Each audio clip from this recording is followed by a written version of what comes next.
This is video 812, and the goal here is to learn how to reduce a matrix to reduced row echelon form. You've seen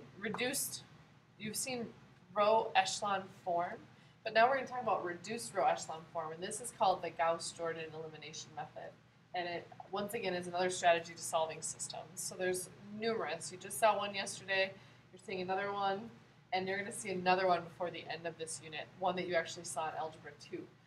Some of you have already recalled. Let's take a look at what this means. So reminder of the three things that we can do. We can interchange entire rows to make it work for us. We can multiply an entire row by a non-zero. And we can add two rows to replace another row. One key thing with step number 3 is if we're adding row 1 plus row 2, it has to replace row 1 or row 2. It cannot replace row 3. So row 1, or it could replace row 2. It doesn't matter, but it has to replace one of those two that you're adding together. Otherwise, you're taking away important information. Okay, so this is about exactly what you're doing when you're solving systems. That's why this method comes naturally second, because what we're going to do is take away the x's, y's, and z's and just focus on the numbers and getting it down to the bare bones. So a matrix with ones down the main diagonal and zeros below is said to be in row echelon form. So I'm reading this bottom paragraph here.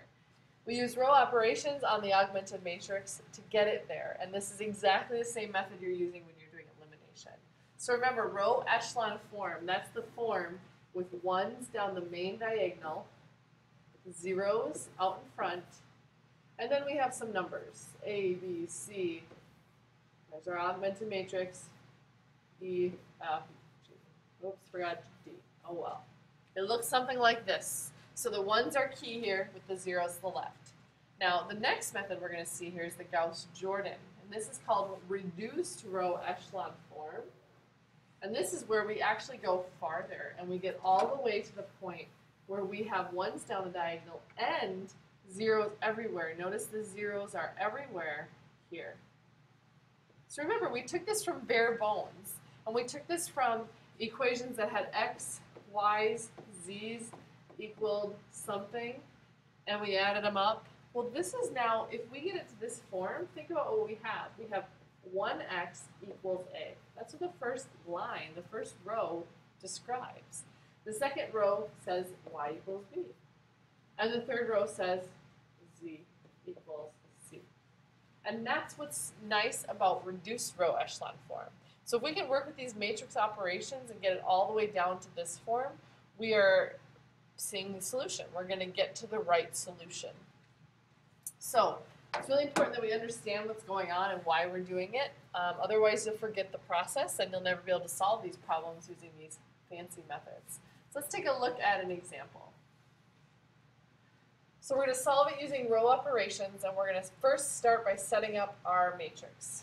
So our matrix is going to have, let's see, x's first, then y's, then z's. So we have 1x, 1y, negative 1z. There's our bar for the augmented matrix, and equals negative 1.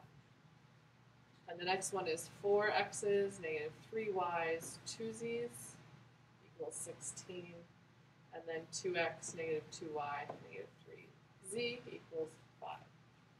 So remember, my goal is to go all the way to the reduced echelon form, which looks like this. 1, 1, 1.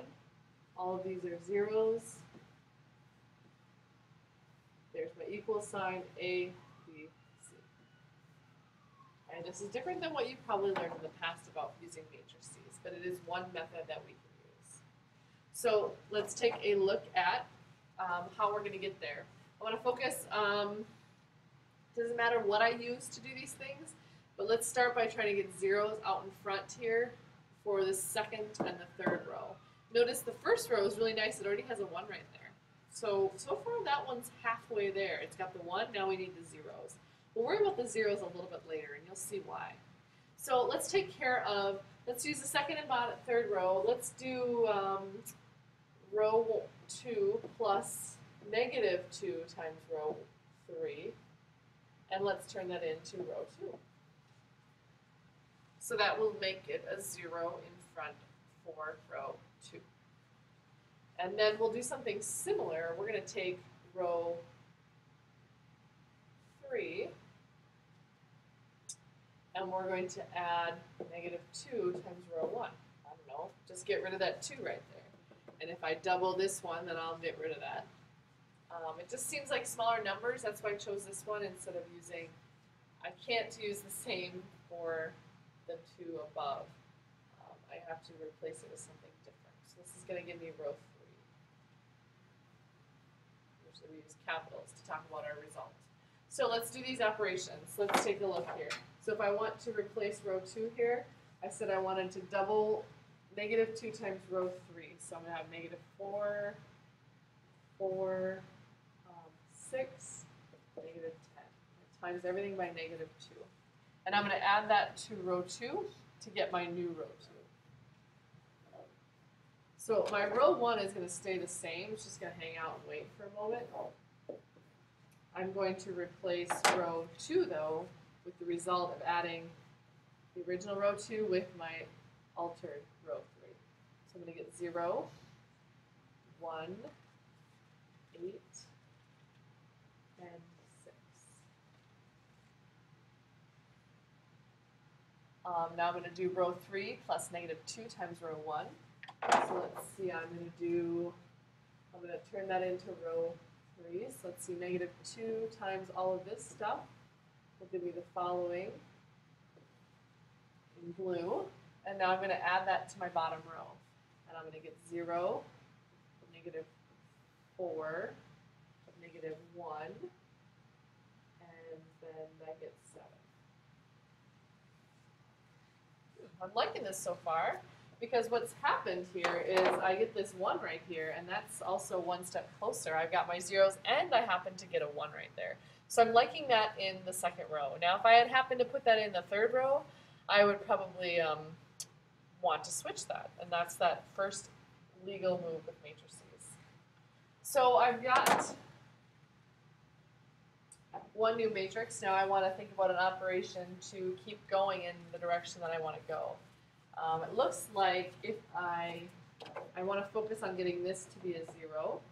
So if I want that to be a 0, how about I times row 2 by 4 and add it to row 3, and that'll turn it into row 3.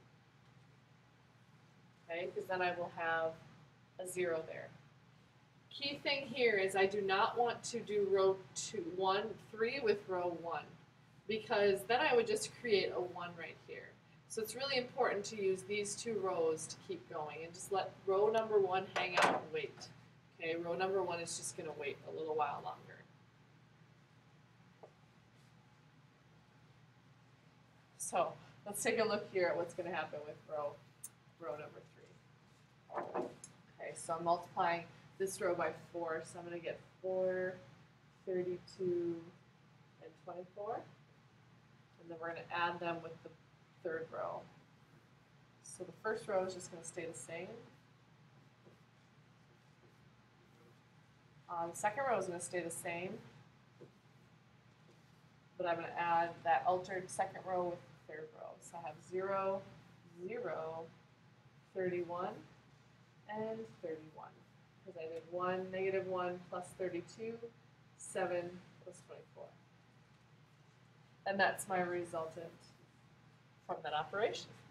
So we can see we're almost in reduced row form. We're almost in row echelon form, which means that we're almost to reduced row echelon form. You first have to get to row echelon form. I'm going to see a really quick step right here with the 31s. I can divide each of them by 31. It's the same as multiplying by 1 over 31, which is a legal move. And that will create the third row being exactly what I want. It'll have 1s here. So the third row is done. I'm not going to replace the third row with anything. It looks like my result for z is that z equals 1. So don't ever forget what that means. When we get all zeros, that means 0x plus 0y plus z equals 1. That's what that bottom row means. Now I'm going to work on the middle 2 rows, the top and the bottom, the top and the middle row. What's really nice is I'm going to use the third row that's really simple to help me eliminate this 8 and this -1.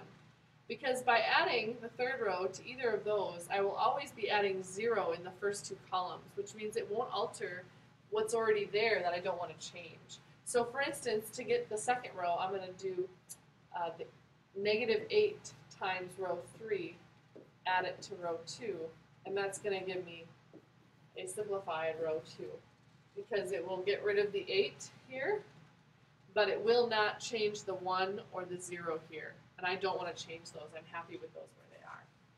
So let's take a moment to do this. Let's see, this will be -8. This will be -8.